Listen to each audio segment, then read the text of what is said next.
नमस्कार। कालका से समालका तक की खबरों में आप सभी का स्वागत है। रुक कर लेते हैं खबरों की ओर। और सीएम मनोहर लाल करनाल दौरे पर हैं और इस दौरान सीएम ने करनाल के पीडब्ल्यूडी गेस्ट हाउस में पौधा लगाया और बारिश के मौसम में लोगों से ज्यादा पेड़ लगाने की आह्वान किया है। उन्होंने कहा कि ज्यादा से ज्यादा पौधे लगाएं और इससे पर्यावरण साफ रहेगा।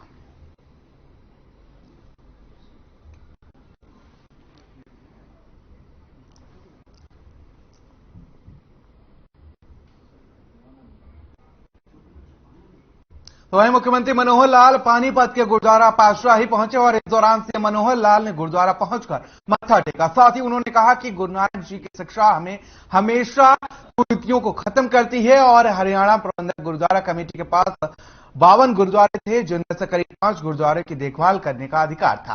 बाद में उस पर स्टे लग गया, लेकिन अब सुप्रीम कोर्ट के फैसले आने के बाद भी सभी ऐतिहासिक गुरुद्वारे अब हरियाणा के हैं। सभी गुरुद्वारे हरियाणा प्रबंधक गुरुद्वारा कमेटी की देखरेख में होंगे। वहीं हर गुरुद्वारे की अपनी अलग से कमेटी होगी।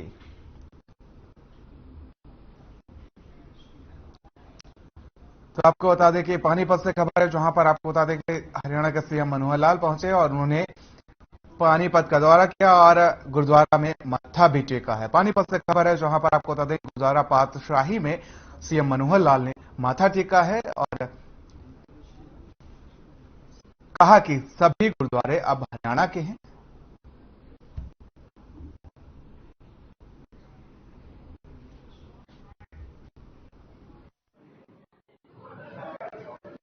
को हमने स्पष्ट कर दिया है, कल भी किया है कि जो ये नुकसान हो रहा है बरसात, ये बड़ा दुर्भाग्यपूर्ण है। इसके लिए स्पेशल गिरदावरी के आदेश कर दिए गए हैं।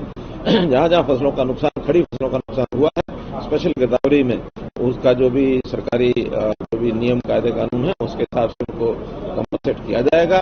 और जहां तक खरीद का विषय है, अब 1 अक्टूबर से जो एफसीआई की खरीद है, प्रोक्योरमेंट होगी, वो करेगी, क्योंकि एफसीआई ने करनी होती है।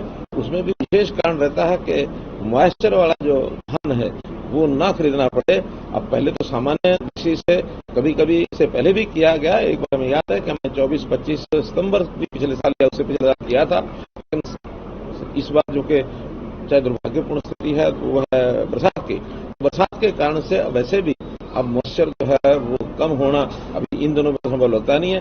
1 अक्टूबर से जो भी पैरामीटर्स हैं खरीद के उसको पूरा करते हुए जो धान आएगा, जो भी फसल आएगी, उन सबकी प्रोक्योरमेंट विधिवत करेंगे।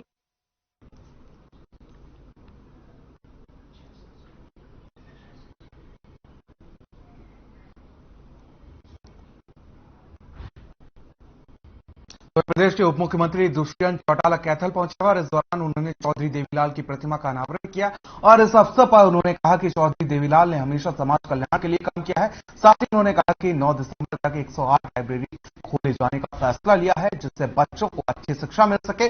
आगे उन्होंने कहा कि खराब हुई फसलों का आकलन करके किसानों को उचित मुआवजा भी दिया जाएगा। वहीं अधिकारियों को कैंप लगाकर समाधान करने के निर्देश दे दिए गए हैं।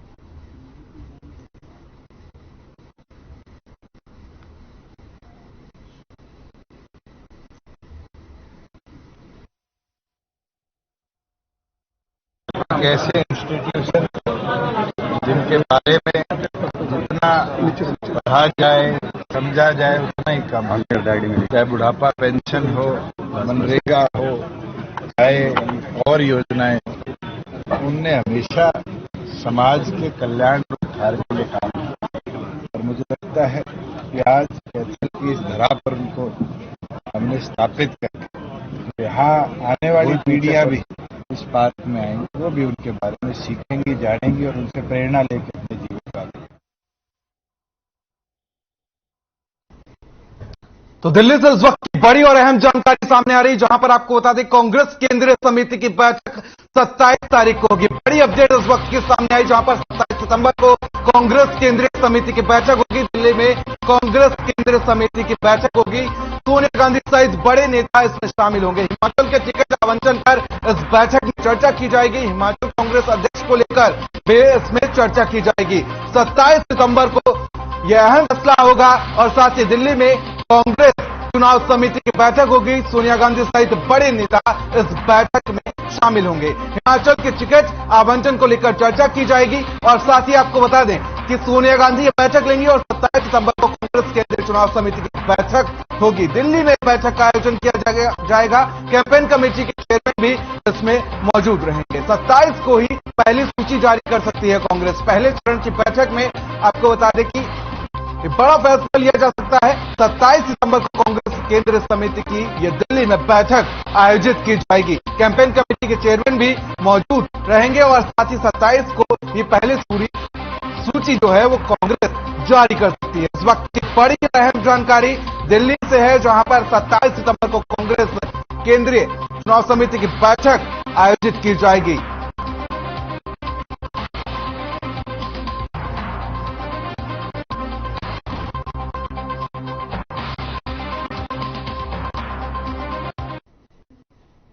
तो वहीं अंबाला से खबर है, जहां पर पिछले कई दिनों से हो रही बारिश लोगों के लिए परेशानी का सबब बनी हुई है। बताया जा रहा है कि बारिश से सड़कें तालाब में तब्दील हो गई हैं और जिससे लोगों को आने जाने में काफी दिक्कतों का सामना करना पड़ रहा है। साथ ही आपको बता दें कि बारिश की वजह से घरों में भी पानी घुस गया है, जिसकी वजह से लोगों को काफी नुकसान उठाना पड़ रहा है। साथ ही स्थानीय लोगों का कहना है कि जलभराव की समस्या पानी निकासी न होने की वजह से होती है और कई बार इसकी सूचना प्रशासन को दी जा चुकी है और इसके बावजूद प्रशासन की ओर से कोई मदद नहीं की जा रही है। लेकिन मैं ये कहना चाहता हूँ कि जो मेरे पीछे आप पानी देख रहे हो, ये पानी गली में खड़ा है। किस लिए खड़ा है? क्योंकि पानी की निकासी है ही नहीं, बिल्कुल भी नहीं है। हमने प्रशासन को इतनी बार बताया है, लिखित में भी कंप्लेंट दिया है, लेकिन कुछ भी फायदा नहीं हुआ है। इस युग में भी अगर पानी की निकासी विकास के कार्य में नंबर 1 पे आती है, पानी नंबर 1 पे आता है, पीने का पानी और पानी की निकासी, ये नंबर 1 पे प्रायोरिटी दी जाती है, लेकिन आज तक किसी के कान पे क्यों नहीं रेंगी? सर 2 दिन से बहुत तेज बारिश हो रही है सर। रात इतनी तेज बारिश थी कि मेरे घर में पानी घुस गया। मेरे घर का सारा फर्नीचर, सारा सामान खराब हो गया। मेरे मोबाइल भी खराब हो गया, मोबाइल में ही पानी भर गया सर। बहुत नुकसान हुआ सर मेरा।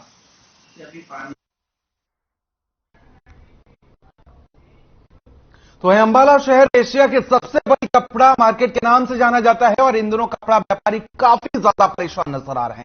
आपको बता दें कि अंबाला शहर में लगातार हो रही बारिश से पूरा कपड़ा मार्केट जलमग्न हो गया है, जिससे दुकानदार चिंता में हैं। लगातार बारिश से कपड़ा व्यापारियों की दुकान में भी पानी घुस गया है। वहीं दुकानदारों ने मीडिया से बातचीत करते हुए बताया कि कई बार लोगों ने प्रशासन से पानी निकासी की उचित व्यवस्था करने की गुहार लगाई है, लेकिन प्रशासन ने कोई सुध नहीं ली।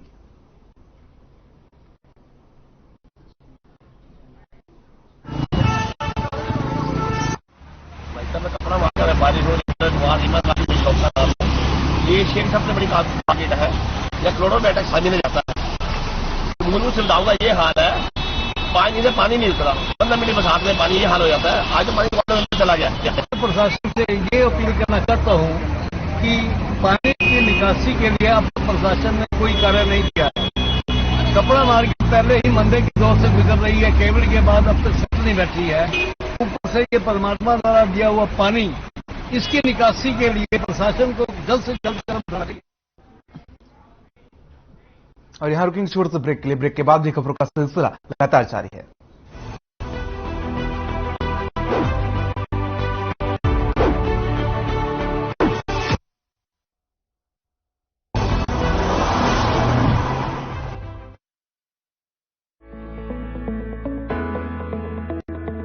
अगर आप पत्रकारिता के क्षेत्र में करियर बनाना चाहते हैं तो हम सिखाएंगे आपको इलेक्ट्रॉनिक मीडिया के हर गुण। जल्दी करें, साधना एकेडमी फॉर मीडिया स्टडीज में एडमिशन शुरू हो चुके हैं। सिर्फ कुछ ही सीटें बची हैं, तो देर बिल्कुल न कीजिए। हमारा कॉन्टैक्ट नंबर है 9999131700, 9999131800, या फिर आप हमारी वेबसाइट www.sadhnamedia.com पर विजिट कर सकते हैं।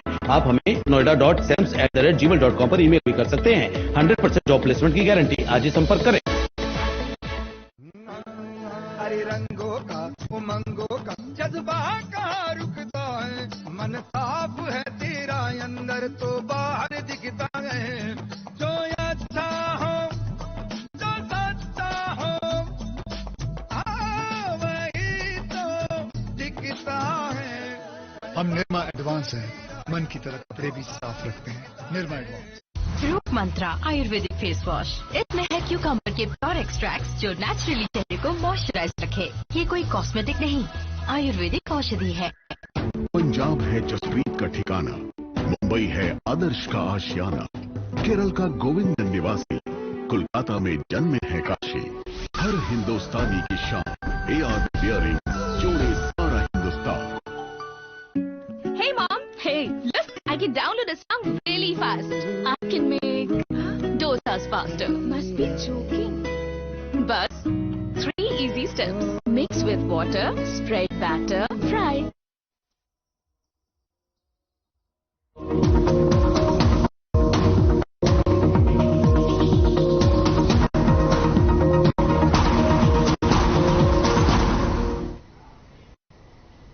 तो ब्रेक के बाद आप सभी का स्वागत है और रुक लेते हैं खबरों की ओर। फरीदाबाद में 25 सितंबर को पंडित दीनदयाल उपाध्याय की जयंती धूमधाम के साथ मनाई गई। इस मौके पर प्रदेश के परिवहन मंत्री मूलचंद शर्मा ने उन्हें श्रद्धांजलि अर्पित की और साथ ही उन्होंने पंडित दीनदयाल उपाध्याय की जयंती के अवसर पर उनकी प्रतिमा पर माल्यार्पण किया और इस दौरान उन्होंने कहा कि उनके सपने को पूरा करने के लिए हर संभव प्रयास करेंगे और इसके अलावा सरकार की विभिन्न योजनाओं का लाभ पाने वाले लाभार्थियों से भी मुलाकात की। वहीं लाभार्थियों ने केंद्र और प्रदेश सरकार का आभार जताया है।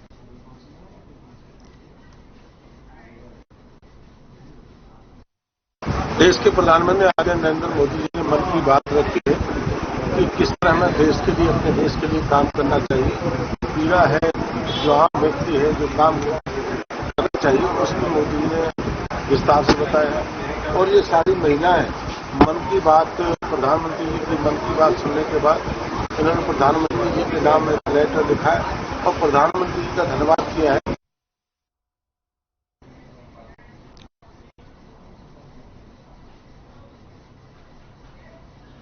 तो वहीं पंडित दीनदयाल उपाध्याय की जयंती पर लोकसभा सांसद डॉक्टर अरविंद शर्मा झज्जर पहुंचे और इस दौरान उन्होंने पंडित दीनदयाल उपाध्याय की प्रतिमा पर श्रद्धा सुमन अर्पित किए और साथ ही सांसद डॉक्टर अरविंद शर्मा ने कहा कि पीएम मोदी के जन्म दिवस के अवसर पर देश भर से सेवा पखवाड़े की जो तस्वीरें आई वो सच में जनहितैषी कार्य किए जाने के लिए जाने जाते थे, जिसमें बीजेपी कार्यकर्ता बढ़ चढ़कर हिस्सा ले रहे हैं। और इसके अलावा उन्होंने कहा कि गरीब वर्ग के लोगों को बीजेपी सरकार की योजनाओं के तहत मकान बनाने के लिए पत्र दिए गए, साथ ही लोगों को जल बर्बादी से बचाव के लिए जागरूक किया गया।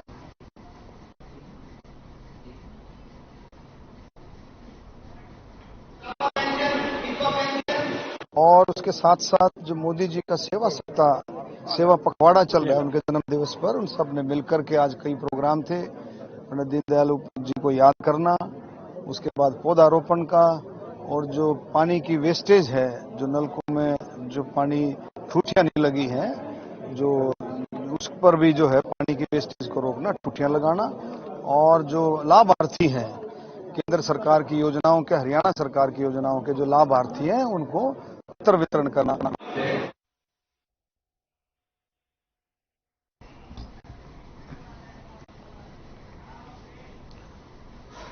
तो वहीं फरीदाबाद से खबर है, जहां पर फरीदाबाद के सेक्टर 86 के साईधाम में पंडित दीनदयाल उपाध्याय की जयंती को मनाया गया और इस दौरान उनके समर्थकों ने पूर्व उद्योग मंत्री विपुल गोयल को पगड़ी पहनाकर सम्मानित किया, जिसके बाद से विपुल गोयल ने कार्यकर्ताओं और समर्थकों के साथ मिलकर पीएम मोदी की मन की बात को सुना।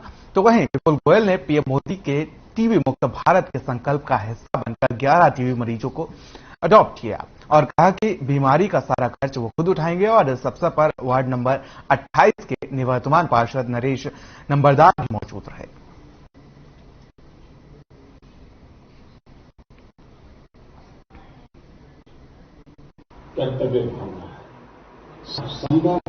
सरकारों पर चलने वाली पार्टी भारतीय जनता पार्टी के हम लोग सदस्य हैं और आज यहाँ पर हम उनका 106वां जन्मदिन मना रहे हैं। और इस उपलक्ष्य में आज माननीय नरेंद्र मोदी जी ने मन की बात कही, उन्होंने विभिन्न मुद्दों को, चाहे एक कहते हैं ना नेचुरली किसी बीमारी से ग्रस्त बच्चे का कितना बड़ा मोटिवेशन, किस तरीके से उन्होंने दिशा और बदलने का काम किया और किस तरीके से मैसेज देने का काम समाज को किया। उसके साथ साथ जैसी बीमारी की बात हो, चाहे अन्य जो एक कहते हैं ना मर्दशाही और सामाजिक जो मुद्दों को, विभिन्न मुद्दों को उठाने की बात माननीय नरेंद्र मोदी जी ने आज मन की बात में कही और हमें प्रेरणा दी। हमारे मेरे राजनीतिक गुरु आदरणीय विपुल गोयल जी, उनका यहाँ आगमन हुआ, उन्होंने आज बहुत अच्छा प्रोग्राम जो है यहाँ किया में साथ में जो है वृक्षारोपण का प्रोग्राम भी हम लोग यहाँ पे किया है। उसके बाद मोदी जी की मन की बात, इसमें लोकल टू लोकल और टीवी जैसी महामारी के ऊपर माननीय नरेंद्र मोदी जी ने जिस तरह से चीजों को लेके आए हैं और एक दूसरे को सपोर्ट करने की बात कही है, उस सब पे साथ में आज स्वच्छता अभियान मोदी जी का जो हमारा स्वच्छता अभियान है वो मोदी जी का ड्रीम।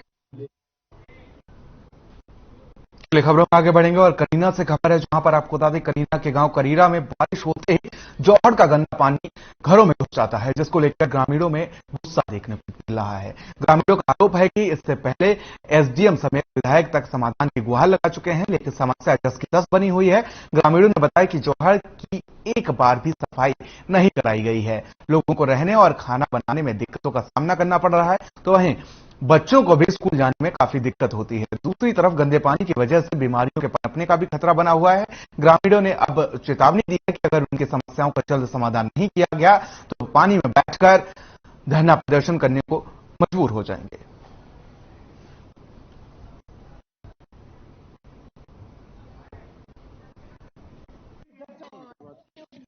एक हमारा पैरन का कपड़ा भी नहीं बचता है, हमारा बच्चा सीवी भी अल्लाह कपड़ा में रहता है, ठीक स्कूल में जाता है तो हम ऐसे गोदी करके बच्चों को ले जाता, ठीक है। हमारा पैरन का संदूखा में सब क्या हमारा पानी भर जाता, तो टंकिया में पानी भर, खाने का हमारा दाना नहीं बचता है। और हमारी भैंस से ब्यारी सीवी गोड्डा सुधा पानी में खड़ी थी, हमारी क्या हालत बन रही है मीनू बताओ तुम एक बार।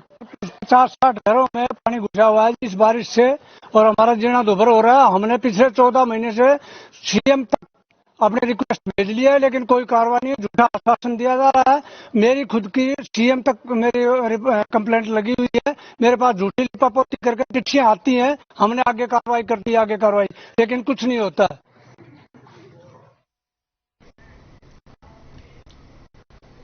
तो एक तरफ जहां बारिश से फसलों को नुकसान हो रहा है, वहीं दूसरी तरफ सब्जियों ने भी अपने तेवर दिखाने शुरू कर दिए हैं। बरसाती मौसम की वजह से सब्जियों के दाम अब दोगुने हो चुके हैं और ग्राहक सब्जी खरीदते समय हिचकियां ले रहे हैं। आपको बता दें कि जानकारी के मुताबिक पहले टमाटर 30 रुपए प्रति किलो बिक रहा था, लेकिन भिवानी में पिछले 3 से 4 दिनों में हुई बारिश ने रसोई का बजट बिगाड़ कर रख दिया है। अब टमाटर दोगुना होकर 60 रुपए प्रति किलो के हिसाब से बिक रहा है। साथ ही प्याज लगभग 25 से 30 रुपए किलो बिक रहा है। सब्जी विक्रेताओं का कहना है कि बरसात का मौसम होने के कारण प्याज और टमाटर को स्टॉक करके रखा जाता है, यही कारण है कि सब्जियों के दामों में बढ़ोतरी हो रही है। उन्होंने बताया कि हर सब्जी के दाम दोगुने हो चले हैं। दामों में बढ़ोतरी होने की वजह दुकानदारी पर आ रही असर पड़ रहा है। आपको बता दें कि ग्राहकों का कहना है कि गरीब से गरीब आदमी की जरूरत आलू, प्याज, टमाटर, रोजमर्रा की सब्जियां भी महंगी हो गई हैं। सरकार आंख मूंदे बैठी है, महंगाई आसमान छू रही है। सरकार को इस बारे में सोचना चाहिए और महंगाई को कंट्रोल करना चाहिए।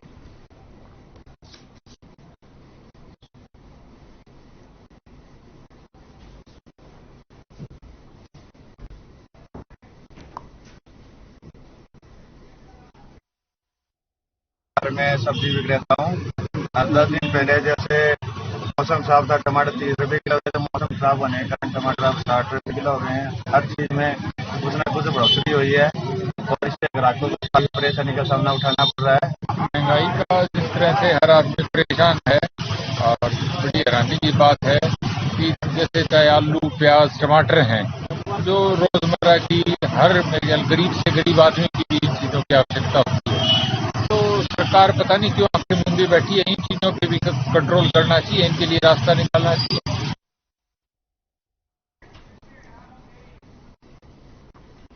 तो वहीं झज्जर से भी बारिश की तस्वीरें सामने आई, जहां पर 5 दिनों से लगातार बारिश हो रही है। इस दौरान पावर हाउस में भी पानी घुस गया, जिसके बाद जलभराव होने की वजह से कर्मचारियों को पानी निकालने में कड़ी मशक्कत का सामना करना पड़ा। बता दें कि बिजली सप्लाई करने वाले तार पूरी तरीके से पानी के अंदर डूब गए, जिससे बिजली फैलने का भी खतरा बना हुआ है।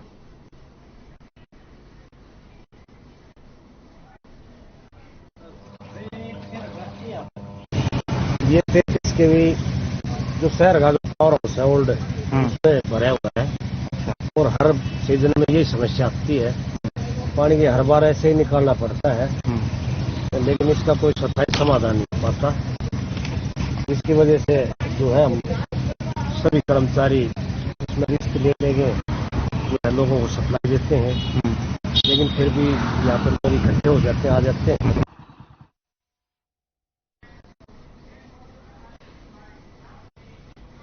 तो वहीं जींद से भी खबर है, जहां पर जींद में बारिश से कई जगहों पर जलभराव की स्थिति पैदा हो गई है और इस दौरान खेतों में पानी भरने से किसानों की चिंता बढ़ गई है, जिससे खेती में खड़ी धान और बाजरे की फसल बारिश में बर्बाद हो गई है। और आपको बता दें कि बारिश से धान की फसल सबसे ज्यादा बर्बाद हुई है। वहीं अब किसान भगवान से हाथ जोड़कर बारिश बंद होने की प्रार्थना कर रहे हैं।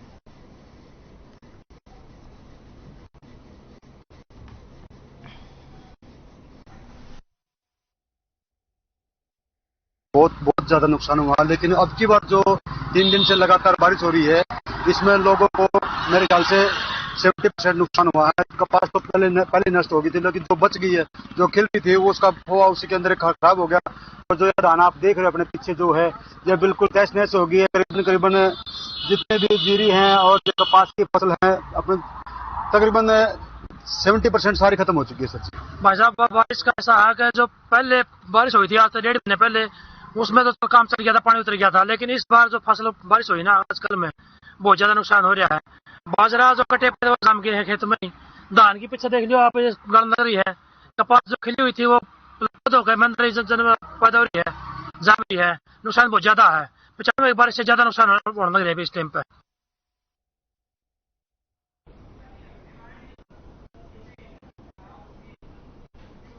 तो महिलाओं, बच्चों और किशोरियों में पोषण का स्तर सुधारने के लिए प्रधानमंत्री नरेंद्र मोदी के आह्वान पर साल 2018 से शुरू हुई राष्ट्रीय पोषण अभियान अब एक जन आंदोलन बनने लगा है। बता दें कि इसके तहत 1 सितंबर से 30 सितंबर तक चल रहे देश के 5वें राष्ट्रीय पोषण माह के तहत भिवानी जिले में 2350 आंगनबाड़ी वर्कर्स और हेल्पर्स के माध्यम से प्रदेश भर में पोषण माह को सफल बनाया जा रहा है। वहीं महिलाओं, बच्चों को पौष्टिक आहार के महत्व के बारे में जानकारी दी जा रही है।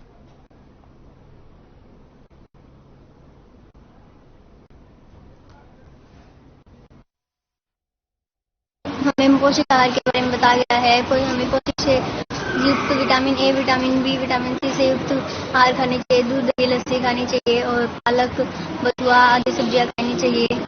और मैं आज पोषण माह के पे कुछ बताना चाहती हूँ। जैसे हम गांव में आंगनबाड़ियाँ हैं, वहाँ पे जाते हैं तो वहाँ पे हमें कुछ सुझाव जाते हैं कि अच्छा मतलब पौष्टिक आहार खाओ या बनाओ अपने बच्चों को, मतलब पौष्टिक आहार दो, दालें, पत्तेदार सब्जियां, फल और जैसे अंकुरित दालें, चने, सुबह कच्चे चने जैसे रात को भिगोकर खाते हैं और दूध चना ऐसे।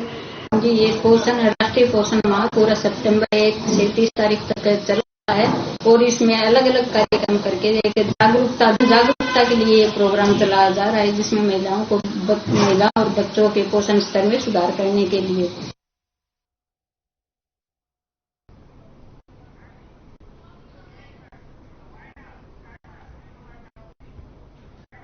तो बुलेटिन फिलहाल मेरे साथ इतना ही। मुझे दीजिए इजाजत। नमस्कार।